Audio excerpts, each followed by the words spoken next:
evening. I'm George Dennison. I serve as president of the University of Montana, and it's my pleasure to welcome you to this presidential lecture series event this evening. Typically on these occasions, the person honored to introduce the distinguished speaker seizes the moment to thank Jane and me for a wonderful dinner which we've had with the speaker and for the intellectual nourishment afforded by this series. Over the years, the speakers have enriched campus and community life by their presence and their contributions.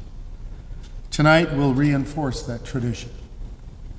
However, tonight I also have the welcome opportunity to recognize publicly the faculty member whose investment in the series deserves commendation. He spends innumerable hours arranging the schedule of the speakers and then makes certain of every essential detail for the comfort and convenience of the speaker and the audience. Since its inception, he has taken it upon himself to make the series a success that benefits us all. So please help me, if you will, in expressing appreciation to the coordinator of the series, Professor Richard Drake of the Department of History. Richard.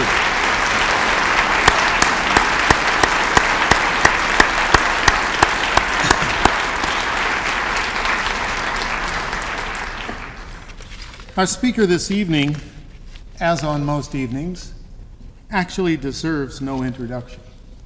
But tonight, not only because of the quality and scope of his scholarly work, but also because of the almost synonymous identification of his name with the term he and his co-authors borrowed 2 decades ago from Alexis de Tocqueville's famous work published in the early 19th century, Democracy in America. That term has become the nearly unanimous or universal mantra or tagline in today's branding terminology for the service learning programs that have flourished in glorious profusion over the intervening 20 years. I refer, of course, to the book published in 1985 with the title of Habits of the Heart, Individualism and Commitment in American Life, revised then in 1996. I recall my own sense of excitement when I first read the book. Because of my admiration for the creative eloquence, I borrowed a formulation which I unabashedly paraphrase and use on appropriate occasions, always with attribution, to define what we mean by community. A community exists when we share a common culture, and a culture is best understood as an ongoing conversation about things that matter among people who care. Generations of students have come to understand community in those terms and have also gained a fuller sense of the critical importance of those habits of the heart to the quality of life in our communities. Robert Bellah, Professor Emeritus of Sociology, University of California, Berkeley, earned a BA, summa cum laude, and a PhD in Sociology and Far Eastern Languages from Harvard. He subsequently spent time at McGill, Harvard, and Stanford universities before settling in at Berkeley. Over the years, he served on several occasions as director of the National Endowment for the Humanities Summer Seminars for College Teachers, as chairman of the Department of Sociology at Berkeley, as chair of the Center for Japanese and Korean Studies at Berkeley, as a fellow in Stanford's Center for Advanced Studies in Behavioral Sciences. The recipient of numerous awards for his accomplishments, including, and I'll tick a few off, the 1950 Phi Beta Kappa Prize for his book Apache Kinship Systems, subsequently published by Harvard University Press in 1952, the Sorokin Award for the American Sociological Association in 1976 for his 1975 book, The Broken Covenant, American Civil Religion in Time of Trial, second edition in 1992, the Los Angeles Times Book Prize in 1985 for Habits of the Heart, and as I mentioned, second edition in 1996, a National Humanities Medal in 2000, and the C.S. Lewis Faculty Forum Award for Distinguished Lifetime Contributions in Faith and Scholarship in 2003. He also has received recognition through honorary degrees conferred by 7 colleges and universities, including Kansai Gakuin University in Japan and Georgetown University in Washington, D.C. He remains active in the American Sociological Association, the American Academy of Religion, the Association for the Sociology of Religion, the American Academy of Arts and Sciences, and the American Philosophical Society. I've referred previously to 3 of his books, but he also has at least 9 others to his credit, not to mention several dozens of scholarly articles and hundreds of invited presentations. The other books range as widely as the 3 already mentioned. Tokugawa Religion, The Values of Pre-Industrial Japan in 1957, Religion and Progress in Modern Asia, edited in 1965, Emil Durkheim, and The Morality of Society, edited in 1973, The New Religious Consciousness, edited in 1976, Varieties of Civil Religion, 1980, Uncivil Religion, edited in 1987, Beyond Belief, Essays on Religion in a Post-Traditional World, 1991, The Good Society, the sequel to Habits of the Heart, 1992, and Imagining Japan, the Japanese Tradition and its Modern Interpretation, 2003. As he will explain in his talk this evening, his most recent project has taken him to the ancient world in search of the Greek origins of democracy as a source of inspiration for modern society. Tonight he will speak on a very timely topic: ethical politics, illusion or reality.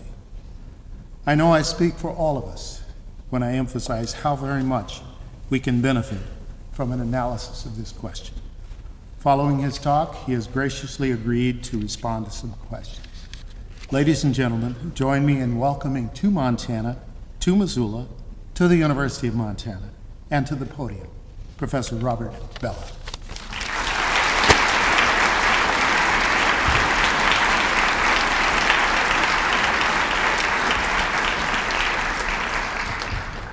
Well, thank you, President Dennison, for that extremely generous introduction,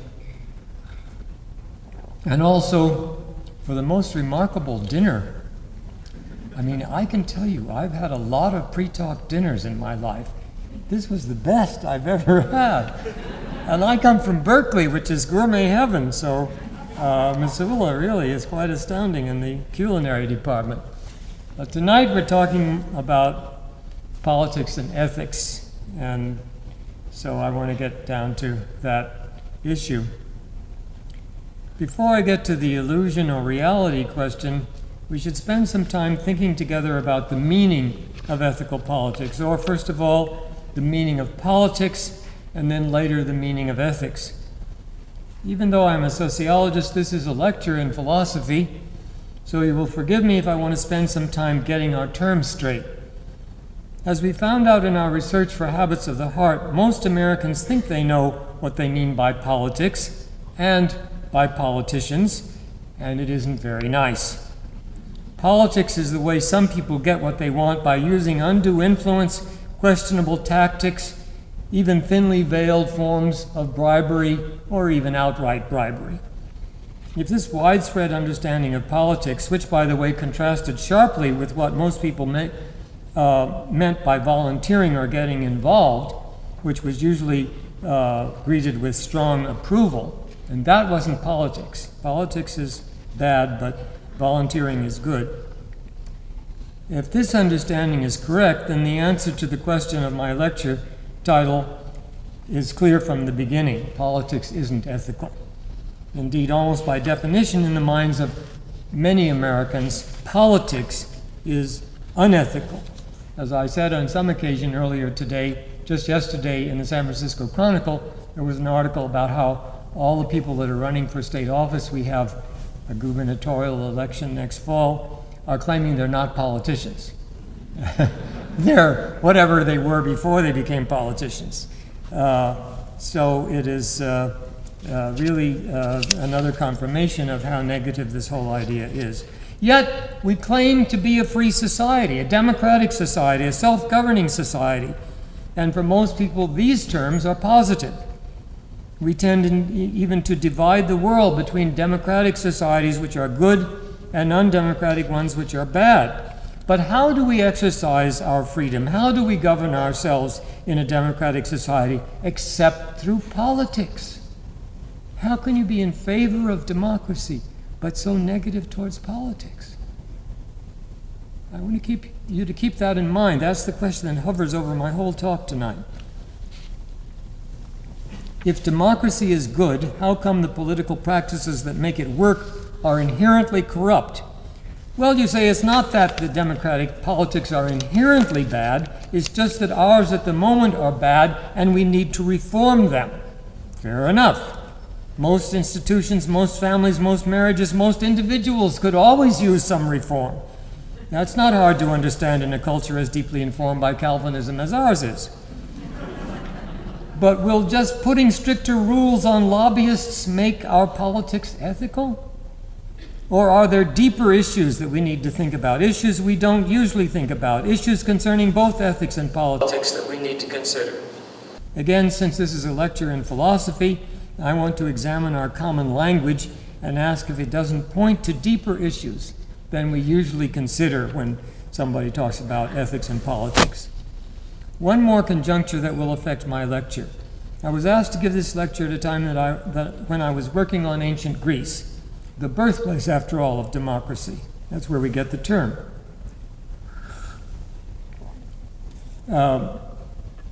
It's also the birthplace of our term politics and ethics. I mean, if you begin to think about our language, well, I won't go into that, but we owe a lot to ancient Greece, no question. So maybe a look at Athenian democracy in the 5th century BC when it was realized most fully, as well as at the philosophers who thought about it and criticized it, especially Plato and Aristotle. Maybe that will help us now. Our democracy, what we call representative democracy, is very different from ancient democracy, which was a direct democracy in which all the citizens, or most of them, actually governed themselves. The Athenian assembly consisted of all the citizens, not their elected representatives, but all of them. About 6,000 of them showed up for the monthly meetings. Alexis de Tocqueville, in his Democracy in America, found something that he considered similar to ancient direct democracy in the New England town meeting, which was indeed open to all the citizens of the town, which he thought provided some of the habits of the heart that made our democratic representative democracy work. We can still find direct democracy in many civic associations and many religious congregations, so maybe it isn't so far from us as we might think at first glance. Tocqueville argued that without this network of voluntary associations, what we have come today to call civil society, a democratic society in the electoral sense would not be possible. Why not? Because it is these forms of association and practices that they require that help to create those habits of the heart, the kinds of individuals and the way they treat each other that make democracy possible. If we think that a democracy means just having national elections, we may not think such an argument makes sense, but we are having a big civics lesson in the Middle East these days. Elections may not have much to do with democracy. Free elections, much to our dismay, may not produce government by the good guys, but government by the bad guys. Because without democratic associations and habits of the heart, elections may just reproduce the tyrannical institutions that are not to be found just in government, but throughout the society. Let's face it, democratic institutions may take decades, perhaps even centuries to grow. Without them, free elections may just put terrorists in power. Perhaps the main reason that the experience of direct democracy, if not at the national level, then at the level of the many associations and groups that make up the society, is crucial for an effective democracy, is that democracy is a form of self-government, government of the people, by the people, and for the people, as Lincoln put it. In contrast to monarchy or tyranny, which are forms of the government of one person, or in contrast to aristocracy and oligarchy, forms of the government by a small group of people. Direct democracy, in whatever context, gives us the experience of self-government. Ideally, it should create a sense of what we call community, what the Greeks called koinonia, the civic friendship that creates trust between members and makes it easier for them to accept differences of opinion and compromise when opinions are divided. A long tradition of democratic theory also holds that only citizens who can govern themselves can effectively participate in governing others. If, as Aristotle argued, citizenship in the true sense involves governing and being governed in turn, we must know how to take responsibility and accept responsibility ourselves, not forgetting our own interests, but putting the common good ahead of our own interests. I can almost hear the eyebrows lifting in the audience. Putting the common good before our own interests? Doesn't that run up against our basic belief that it is the very nature of individuals to put their own interests first? Isn't that in contradiction to the teaching of Adam Smith that if we all pursue our self-interest, things will work out for the best? But read Adam Smith. Not only The Wealth of Nations, but his equally important book, Theory of Moral Sentiments, and you will find him saying that no good government can exist on the basis of self-interest alone.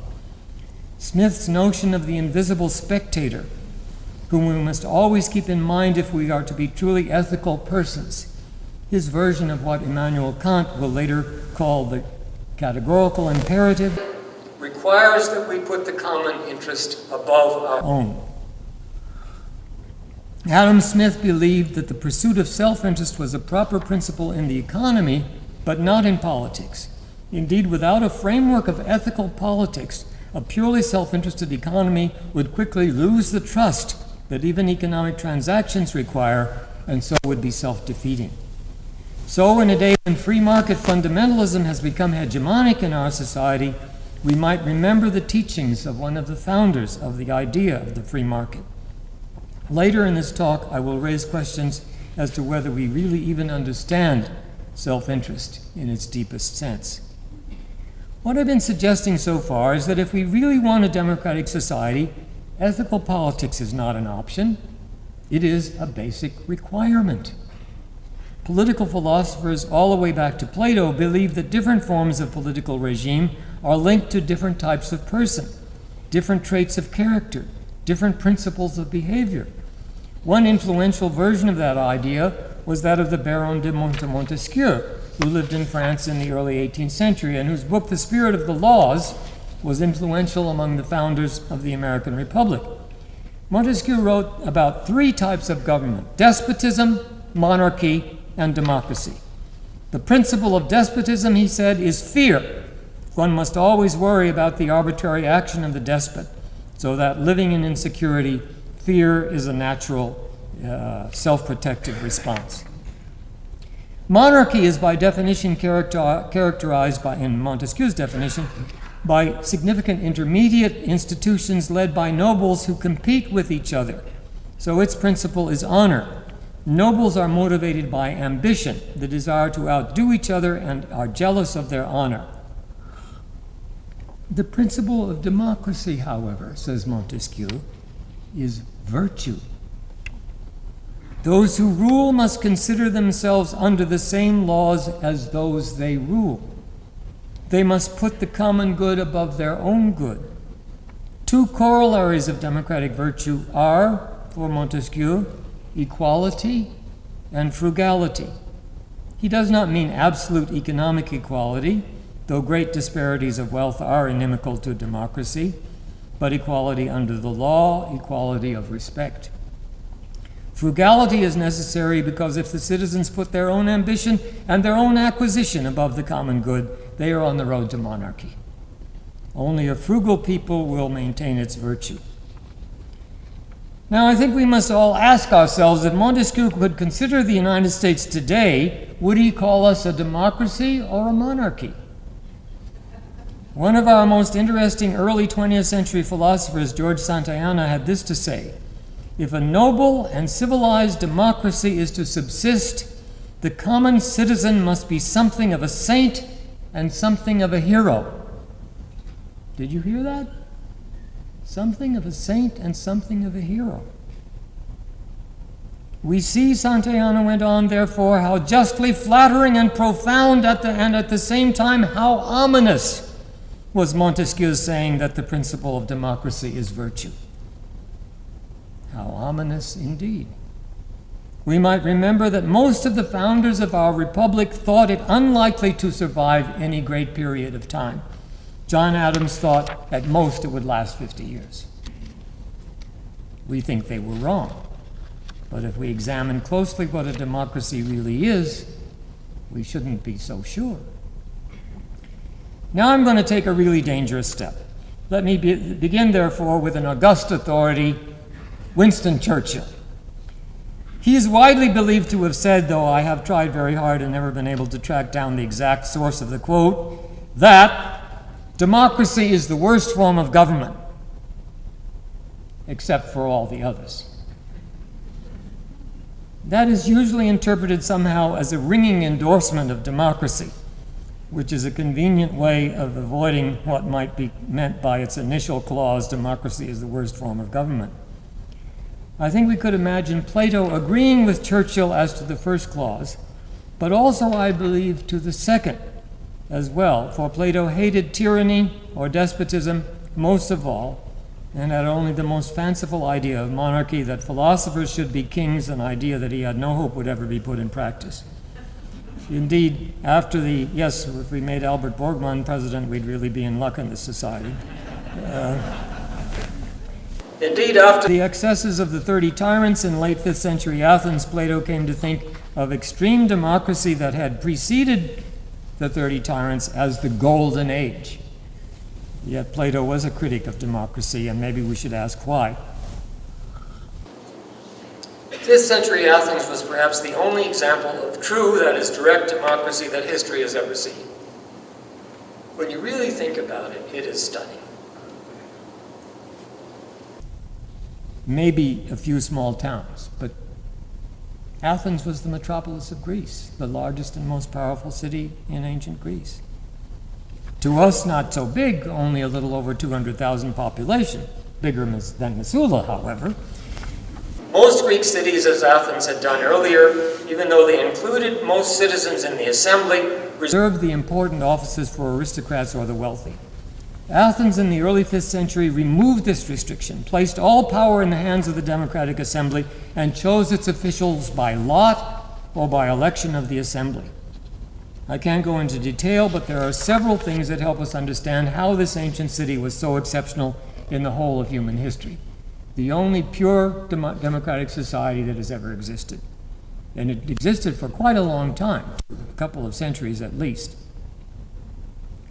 Of course, we must remember that Athenian citizenship was limited. For one thing, women couldn't vote. We shouldn't be too judgmental about that, as in modern times, women's suffrage is less than 100 years old today in the United States. It came about only after long and difficult campaigns in many countries. Further, slaves were not citizens. There again, in our own history and before the Civil War, there was the same restriction. Resident aliens couldn't vote, and what was more problematic, they couldn't be naturalized. That's a peculiarly Athenian idea. Even with these restrictions, the fact that every citizen, regardless of wealth or poverty, had the same rights and could hold any office is a fact, as I say, unparalleled in history. Even aside from those who were excluded, and every known democracy has in fact excluded people, let's face it, legally or illegally. We still have to ask some questions. When we think only of the great cultural achievements of the Greeks, culminating in 5th century Athens in art, literature, and those great buildings on the top of the Acropolis, in the great Greek tragedies, too many things to even list them. We're tempted to forget that the Greeks were always warriors, that Greek citizens were warrior citizens, Athenians were warriors, not just artists, called frequently, sometimes as often as once a year, to fight and often to die for their cities.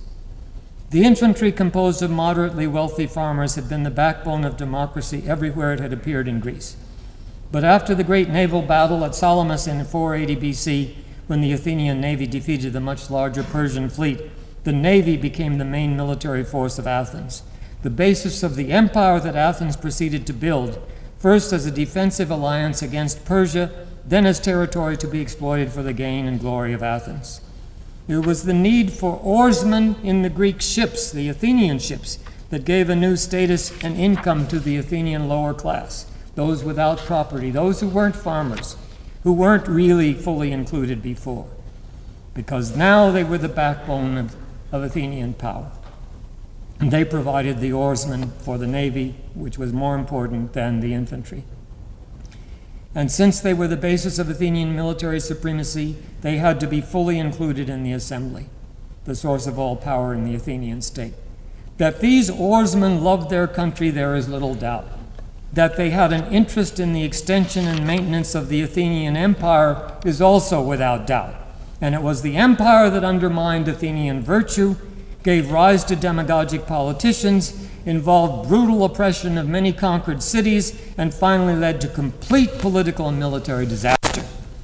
And to top it off, it was the atmosphere of anxiety and fear following political and military disaster that led to the democratic murder of the one man for whom Plato had the greatest respect in the world, namely Socrates. No wonder Plato was a critic of democracy. He was not alone.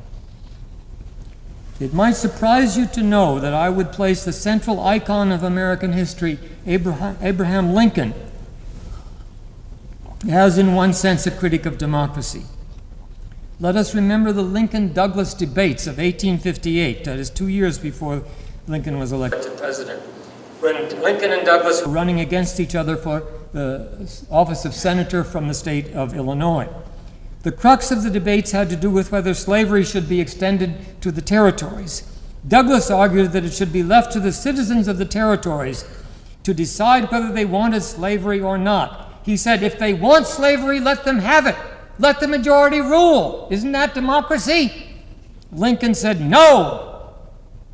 Slavery is wrong. No votes make it right. It should be prohibited by the federal government that slavery not be extended. It's bad enough that we have to deal with it where it is. It should not increase by a single inch. This great debate raised the issue of ethical politics in its clearest form. Majority rule may be better than any other form of government, but majority rule cannot, Plato and Lincoln would say, decide the issue of good and evil. Let us not forget that in that 1858 election, Lincoln lost and Douglas won. Michael Mann, in his 2004 book, The Dark Side of Democracy, has detailed the crimes that democratic nations have committed, especially in situations of war or ethnic conflict, where oppression of one group by another, often leading to ethnic cleansing, has occurred. I myself am old enough to remember the evacuation of Japanese Americans from the west coast of the United States and their relocation in concentration camps after Pearl Harbor in 1941. Although it was done by executive order, not by popular vote, there was no public outcry. I also remember that at the height of the McCarthy period in the 1950s, when pollsters read an unidentified text of what was in fact the Bill of Rights, the first 10 amendments to the Constitution of the United States, a majority of American citizens said that they didn't agree with it and that it sounded like communist propaganda. I mean, you don't know what this country was like in the McCarthy days. One comes back to Santayana's remark that the idea that the principle of a democracy is virtue is profound but also ominous. What happens in a democracy when virtue fails? And since virtue is fragile, and vice hardy should we be surprised when virtue fails. Plato, until the age of 40, had hoped to follow a political career, but he became convinced that the Athenians had so lost their virtue that a career in politics was impossible. He never gave up on politics absolutely. After all, it is only in a city that citizens can become virtuous. That was a deep Greek belief, certainly echoed by Aristotle. And that was the burden of Socrates' determination to abide by the laws of the city of Athens and accept his death sentence rather than to flee. But in his later years, Plato's politics were the politics of the ideal city, the city in the sky, the real city having, in his view, lost its soul. Several examples of democratic failure that I have already mentioned: slavery, the treatment of Japanese Americans in World War II, and one could add the ethnic cleansing of Native Americans, have to do with the question of inclusion and exclusion. The Democratic majority has often felt little or no obligation to minorities and has badly mistreated them. Tocqueville warned against what he called the tyranny of the majority, as though being in the majority could justify anything you wanted to do to other people. I mean, our Constitution, our legal system is supposed to prevent that, but it has time and again failed to prevent it. But today we face another huge problem related to inclusion and exclusion within nations. In the age of globalization, there is no world democracy. Democracies exist only within nations, and democratic nations on the whole feel very little in the way of ethical obligations to outsiders. It is often said that globalization means the end of the age of the nation state, but in any absolute sense that is clearly untrue. It is particularly untrue with respect to democracy. There is no democracy beyond the nation state, maybe in the European Union, but maybe that's on its way to becoming a new United States of Europe, a new nation state, I don't know. The United Nations, weak and ineffective though it is surely better than nothing, but a global democracy it is not. What are the consequences of the fact that democracy is limited to nation states? In a sense, our problem is Athens' problem writ large. How could the Athenians give citizenship to their colonial cities, many of them hundreds of miles away by sea, so that their citizens could never attend the Athenian assembly, even if the Athenians had wanted them to, which they didn't. The Athenian assembly acquiesced to extraordinary brutality against rebellious cities in their empire, in the name, by the way, of national security. Rome, though never a democracy like Athens, did, in spite of senatorial oligarchy, include the common people in citizenship and gave them real rights. Unlike Athens, Rome extended its citizenship throughout the empire, and whereas the Athenian empire lasted a few decades, the Roman Empire lasted for many centuries. Are we Americans, at the center of the greatest empire the world has ever known, about to extend our citizenship to the rest of the world? Don't hold your breath. G.E.R. Lloyd, the British classicist, in his 2004 book Ancient Worlds, Modern Reflections, in a chapter entitled A Critique of Democracy, points out the basic contradictions between democracy within nations and justice in the world. He writes, "In the current political situation that every democracy faces, there is no advantage for any statesman in being an internationalist, and often considerable disadvantages. I remarked," he says, "on how lobbying creates imbalances in the debate on national issues, but the consequences on international ones are far more severe. Who in the nation state is there to represent global or international interest? Nobody gets elected to do that. And if you do take an internationalist stand, you may be lucky if you are not made to pay for it by losing support from those on whom you do depend to get elected, who put you there to look after their interests and not those of anyone else." Lloyd focuses on the two great issues that can only be addressed globally, but that national democracies seem incapable of dealing with, largely because of their mistaken notion that looking out for themselves alone is their primary task: the issue of global warming and environmental degradation, and the issue of global inequality, the enormous contrast between rich and poor nations, with all the consequences that go with that. It is clearly intolerable, Lloyd writes, for a tiny proportion of the world's population to live in the greatest luxury, while many of the rest have no hope of escape from grinding poverty. He sums up our situation, one so dangerous that even the self-interest of the privileged, one would think, would lead them to action, as follows. The main dangers in the present geopolitical situation are clear. The threat to the environment worldwide, the ways in which increasing inequality fuels the fires of future resentment, the frailty of the geopolitical order.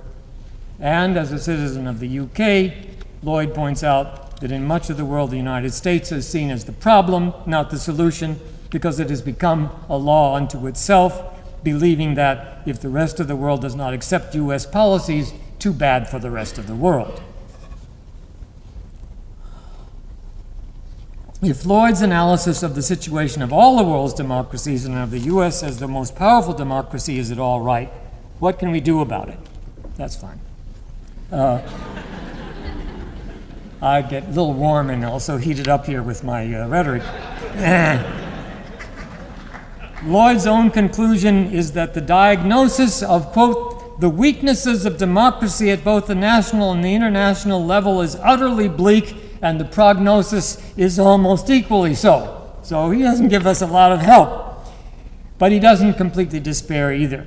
There's always the possibility of change, and despair can be a self-fulfilling prophecy.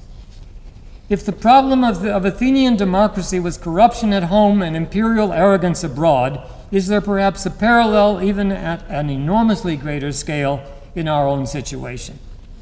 Let us begin by taking a closer look at our own national democracy, particularly the degree to which we have lost the very ethos that makes democracy possible. That is, let me begin with the question of virtue.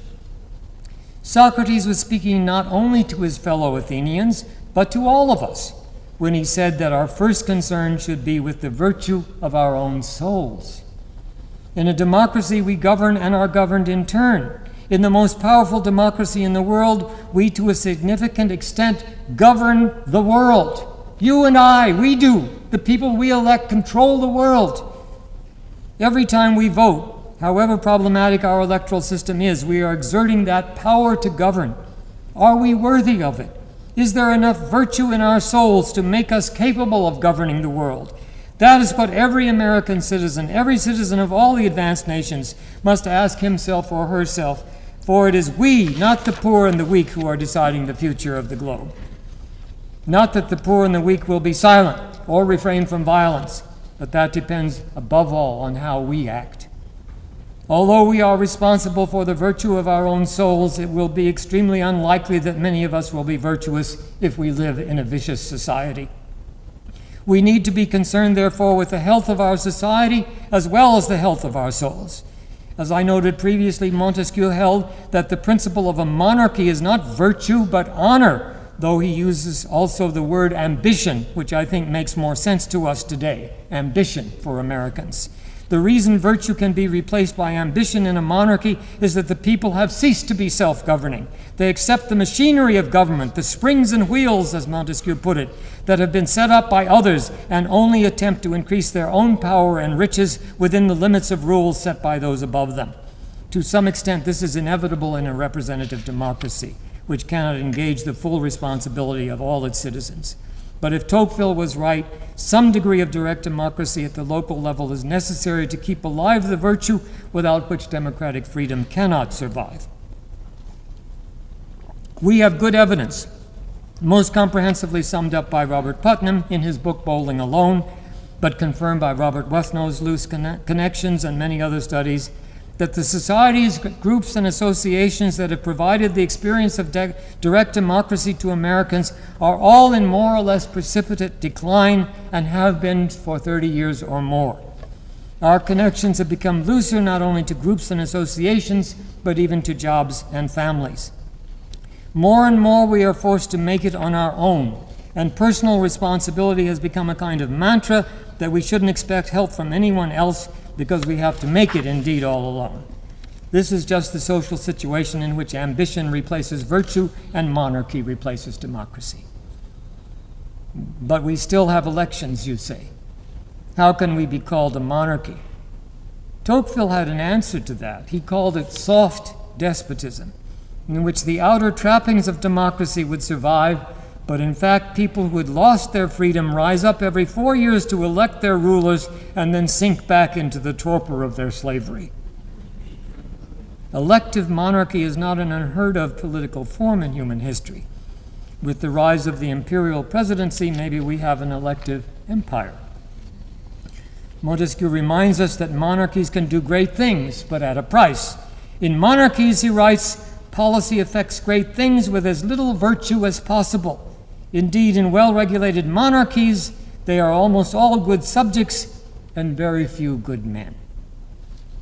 My question is not a rhetorical one, and certainly not a sentimental one, for the gravest consequences hang on it.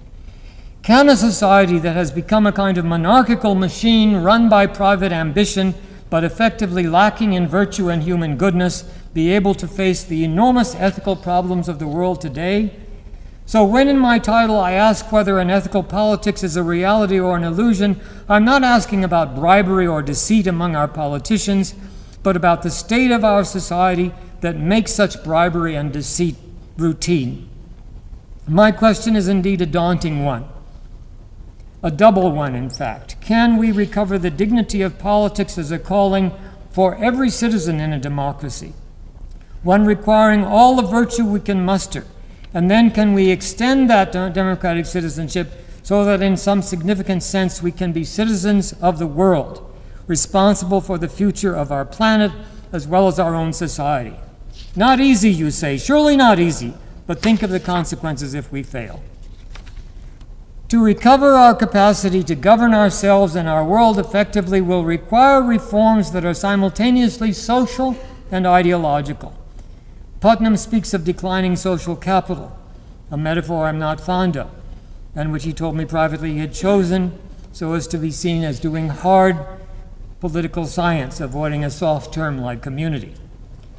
Whatever the term, we need to reinvigorate or create anew the thousands of small direct democracies that give our citizens the experience of governing and being governed in turn. But Putnam reminds us that there are two kinds of social capital: bonding and bridging social capital. Bonding social capital creates groups that have internal solidarity, and that as such is to the good. But if that solidarity stops at the boundaries of the given group, it can create as many problems as it solves.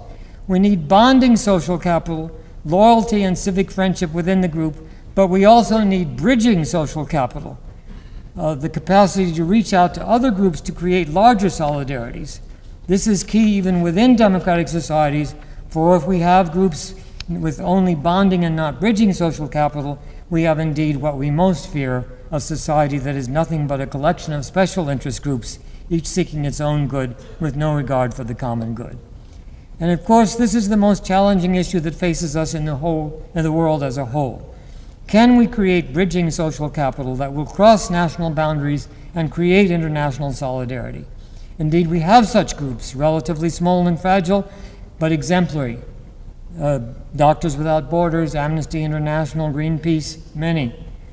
Voluntary associations may be weaker now than they were through most of the 20th century, but they are not absent in the United States.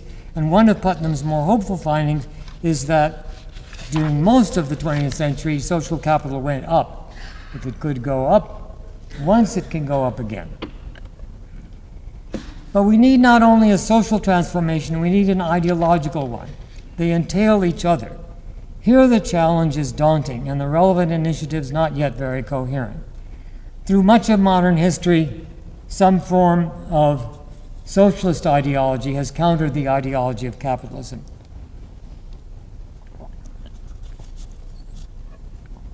While the free market ideology espoused entrepreneurship as the solution to all our problems, socialism was concerned with the welfare of those whom entrepreneurship exploited or abandoned.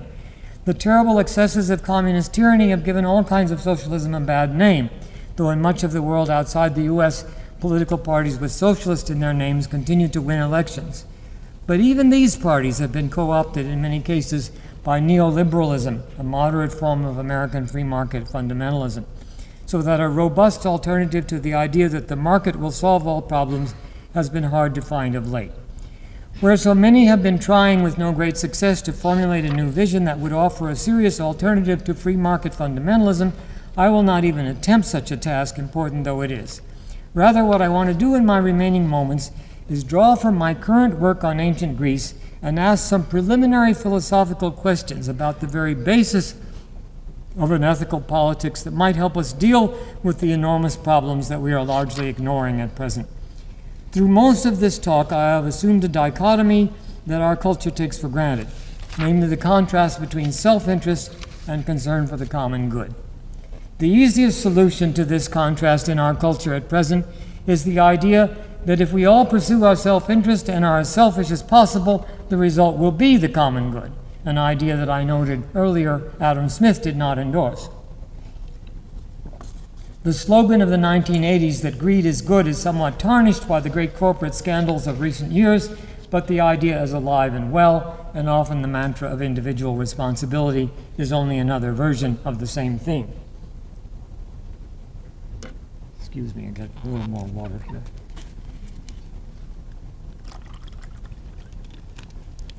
The idea of self-interest, so natural, particularly in the Anglo-American tradition, where utilitarianism, usually in a fairly debased form, is the common ideological coin, has not been without critics. Tocqueville had an answer to some of its problems that is appealing today, and Lloyd, in part of his paper that I didn't read, referred to it, namely the notion of self-interest rightly understood. What Tocqueville is really pointing to is the difference between short-term and long-term self-interest. What seems desirable now may prove harmful to us in the long run. Unless we keep that long run in mind, self-interest will be self-defeating. One example of this is the notion that reducing carbon dioxide emissions would be bad for our economy, the basic reason we have not ratified the Kyoto Treaty. But if we do not act to halt or slow global warming, we will be irreparably harming ourselves by environmental disaster, if not for those of us my age, then for our children and our grandchildren, and most people, however selfish, do care about their children and grandchildren. Thus, if self-interest leads us not to care about global warming, self-interest rightly understood will lead us to care. I have no problem with this argument to the degree that it works, I'm all for it. I want, however, with the help of Plato, to raise an even deeper question, one related to the idea that the principle of democracy is virtue. That is the question about the real meaning of self-interest, leaving aside short or long-term issues. Is it ever in our self-interest to do something that will harm others? This is the central issue in Plato's early masterpiece, the Gorgias, described by Charles Kahn, the great scholar of ancient philosophy, as the founding document of Western moral and political philosophy. Plato has Socrates faced with three successive interlocutors, each of whom believes that doing whatever one wants justifies ignoring moral restraints. The first two Socrates disposes of fairly quickly. It is the third, Callicles, a rising young Athenian politician of Plato's own aristocratic class, who is the most dangerous. The first two interlocutors, Gorgias and Polus, in the end are ashamed to admit that they justify immoral behavior in the name of self-interest. Callicles, however, says he's not ashamed to say openly what everybody really believes, namely that one should get what one wants at whatever cost as long as one can get away with it, that success and riches are what it's all about.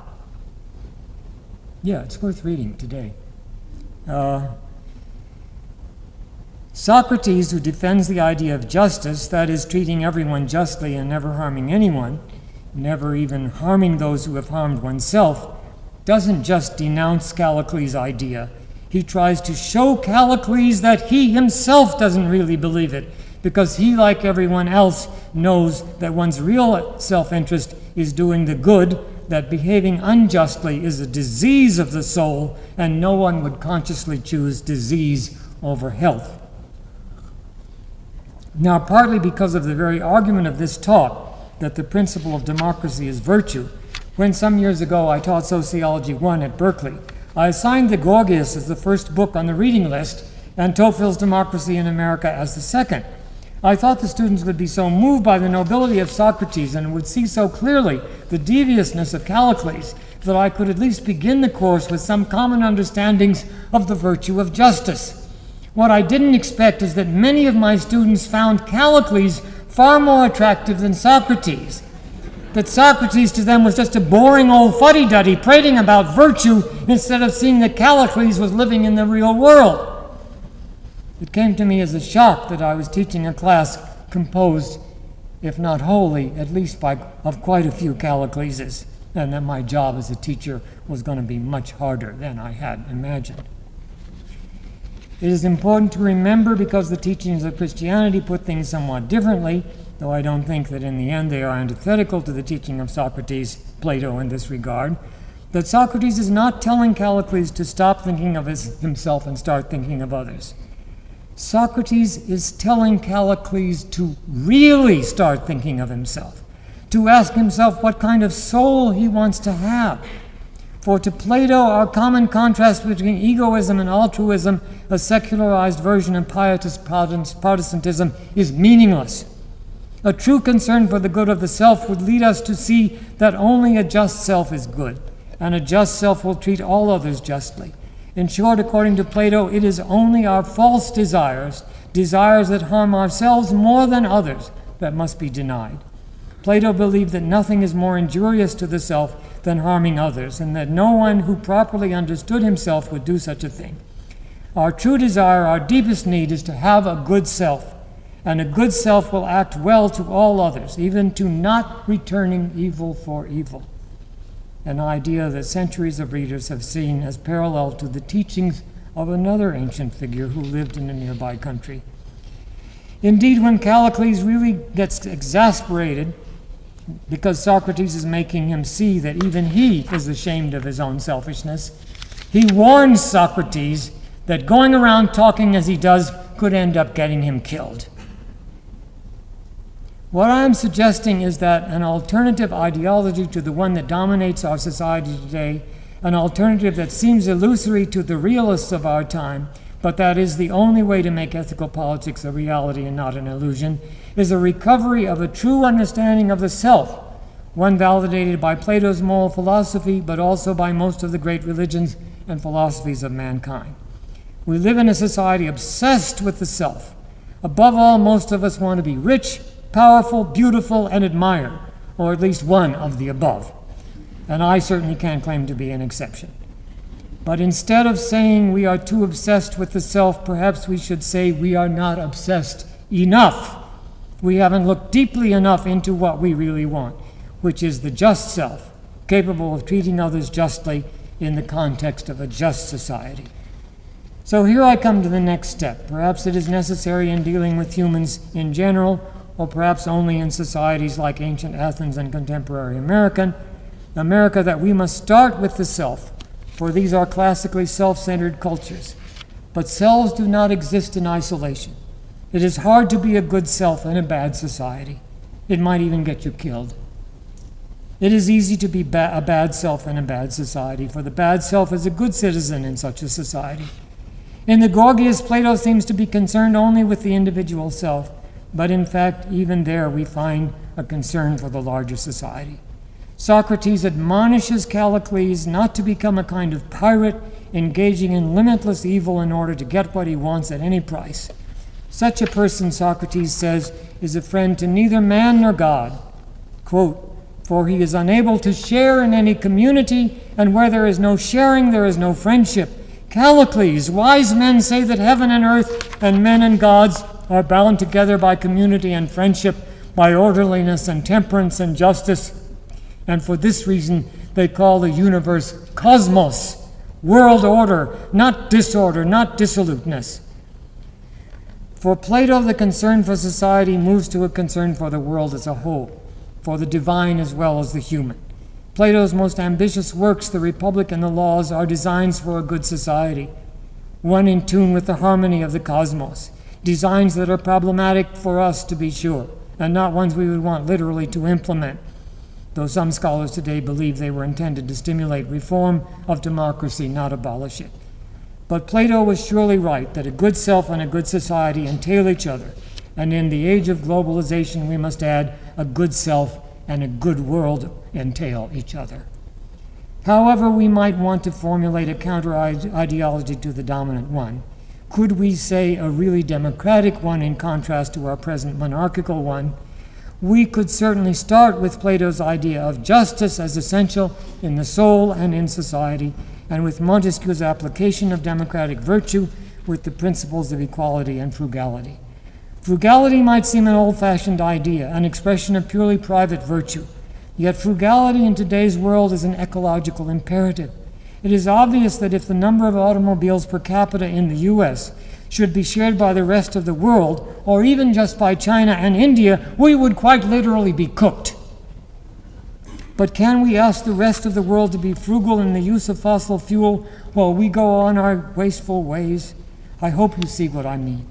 Today, frugality is not an option, it is a necessity, and only short-sightedness makes us deny it. Similarly, I think global equality, not in an absolute sense, but with significant reductions of present disparities, is an equally necessary but not an optional principle. While writing this talk, I got a form letter from Jimmy Carter at the Carter Center, which began as follows. It is a challenge you and I dare not ignore. I am talking about the growing global chasm between the rich and the poor. To me, says Carter, a truly rich person is someone who has a decent home and education, a chance for a job, reasonable access to health care, and the opportunity to live a secure life. Carter points out how far most of the world is from those minimal conditions for a decent life, and how it is our obligation to do something about it. To me, Jimmy Carter is our greatest president since Franklin Roosevelt, and one of the few Americans who understands what it is to be a citizen in a democracy as Montesquieu understood it. So if I am right, listening to Jimmy Carter, reading his recent book, Our Endangered Values, may be a good place to start if we want to build an alternative ideology with some chance of getting us out of the mess we are in. I don't say Carter has all the answers. No one does. But I think he knows that looking at the self and looking at the world are two sides of the same thing. And that is perhaps the best place to start if we are to reform the corrupt democracy in which we live and make it a responsible citizen in a dangerously demoralized world. Thank you.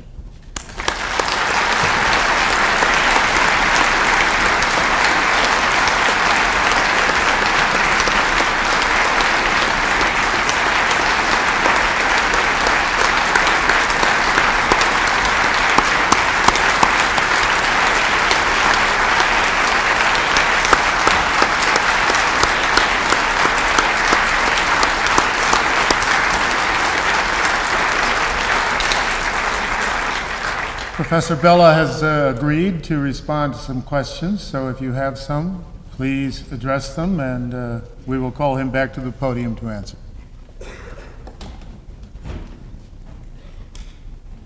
Professor, enjoyed the talk. I didn't realize this was going to be another of those beat up on America presentations, which we seem to get so many of at the President's Lecture Series. I won't disagree with you that American democracy is not perfect. It is now. But your hero, Franklin Roosevelt, was the one that signed the executive order that put 115,000 Japanese Americans in concentration camps. And it was upheld by a Supreme Court. 8 of 9 of the Supreme Court justices were appointed by Roosevelt. I think the most arrogant president in U.S. history was Woodrow Wilson, who said, we'll teach the Mexicans how to be good Democrats. And allied himself with Britain, the greatest colonial power in the world, when we went to war in World War I. Belgium, which was responsible for the death of 5 million people in the Belgian Congo. So I guess I'm wondering if things are really as much worse as you make them appear to be. I'd say they were pretty rotten when we were allied with Britain and we're putting Japanese in concentration camps. Be interested in your reaction. Oh, I think we started going downhill quite a long time ago. I won't disagree with that. The Mexican-American War was pretty awful. The Spanish-American War was really terrible. Adam said real democracy would last 50 years. Maybe he was right. I don't want to overlook any of the long train of disgraces that this nation has committed, and most nations have. The history of the state from its beginning in about 3000 BC is a fairly grim one. On the other hand, never before in history have we been faced with the kind of problems we have today. Roosevelt wasn't faced with those problems. Wilson wasn't faced with those problems. I mean, our population today in the world is many times what it was in 1950. If we could return to 1940, say, Roosevelt was reelected, we would have a good chance at stopping global warming. Today we're faced with challenges unrivaled in our past history. Globalization has created a world in which the disparity between wealth and poverty has produced a world on the verge of chaotic disorder that is really a new level. I think these are problems that are more demanding than we have ever faced before. And so the issue of whether or not we can be anything like a democratic society is more urgent than ever. So I don't want to whitewash anything. There's no golden age I want to return to. There's no perfect society. Much as I admire ancient Athens, I certainly see what was wrong with it too. But our challenge now is for us, for the people alive now in this room and all through our country. Can we rise to the challenge or not? That's what we face.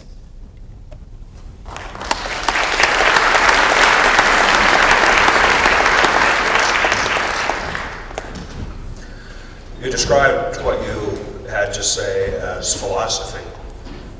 But for those of us familiar with academic philosophy in this country, with honorable exceptions, there's not much resemblance between what you had to say and what goes on in philosophy departments in this country. On the one hand, there's the sterility and irrelevance of mainstream Anglo-American philosophy. On the other hand, there's the pessimism and obscurity of European or continental influenced philosophy. Could you say something about the current state of academic philosophy in this country and why we don't hear enough real American philosophy of the sort that you shared with us? Well, I could name some people present, but I won't, that are exceptions to that. I'm not a specialist on American philosophy as a field in the American university today. I am very concerned, however, about the push towards specialization, the tightening of boundaries rather than the loosening of boundaries between fields, the rewards that go to the narrowest kind of work, the actual sanctioning of people who do work that's too unusual and crosses too many boundaries. That the group of us who wrote Habits of the Heart, somehow my 4 younger colleagues all got tenure. It wasn't because of Habits of the Heart. That was held against them. That was pop sociology. So it's not just philosophy that has narrow visions. It's throughout the academic life today, for reasons that are too complex, and I can't tell you that I understand them.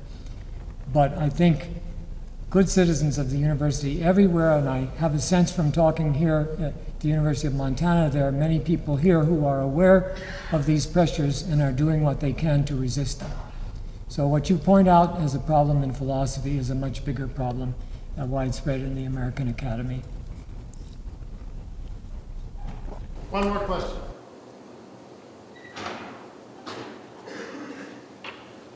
No? Well, thank you. Not so fast, George.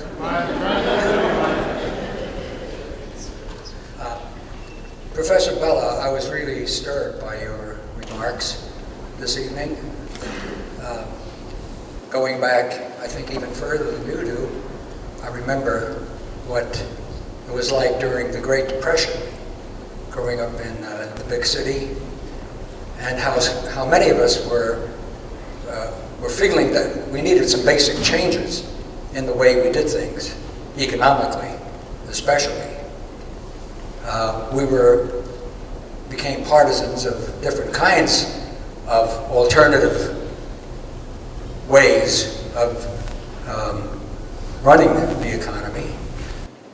And I'm glad that you did mention, though, briefly, the question of socialism versus capitalism. That's something fairly recent in American history now. For the last 40, 50 years, we haven't been able to even raise the question of whether capitalism might be the basic problem.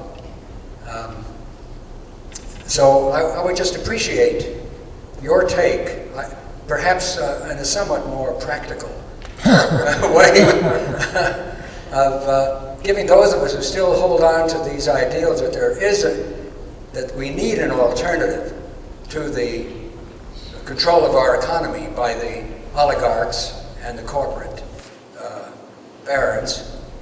I'd appreciate it very much. I might point out to those who might feel rather uncomfortable with this that a few years ago, as far as I know, that there was a new edition, not a new edition, but a reprinting, 100 years reprinting of the Communist Manifesto by Karl Marx and Friedrich Engels. And according to the magazine in New Yorker, this was a bestseller on Wall Street. So perhaps there's still hope for the future. Well, I mean, Marx was a student of the classic economists, and I think that free market fundamentalism and dogmatic Marxism share the same basic assumptions. They're both economically reductionist. So I think that democratic socialism had some important ideals that have gotten obscured, but that any theory that puts economics as primary is problematic because human beings are ethical, they are spiritual, they are political as well as economic human beings. And to treat them as though everything is a question of the bottom line, or as if they can be manipulated into a state-run economy, are equally wrong. And many societies, particularly in Western Europe, have tried to combine the creativity of the market with a society which keeps disparity between wealth and poverty limited and doesn't allow anybody to suffer too greatly. All those systems are under pressure now. What I'm saying is that there is no clear moral answer to the dominance of the market ideology today, anywhere in the world. Everybody is on the defensive against it. Very few people really embrace it.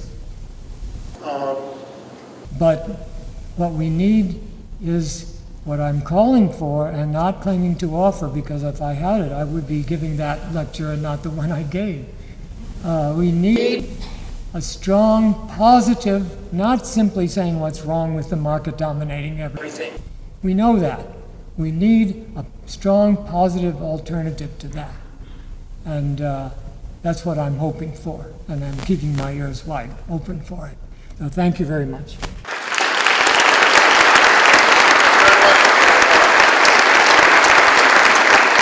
Thank you all for coming.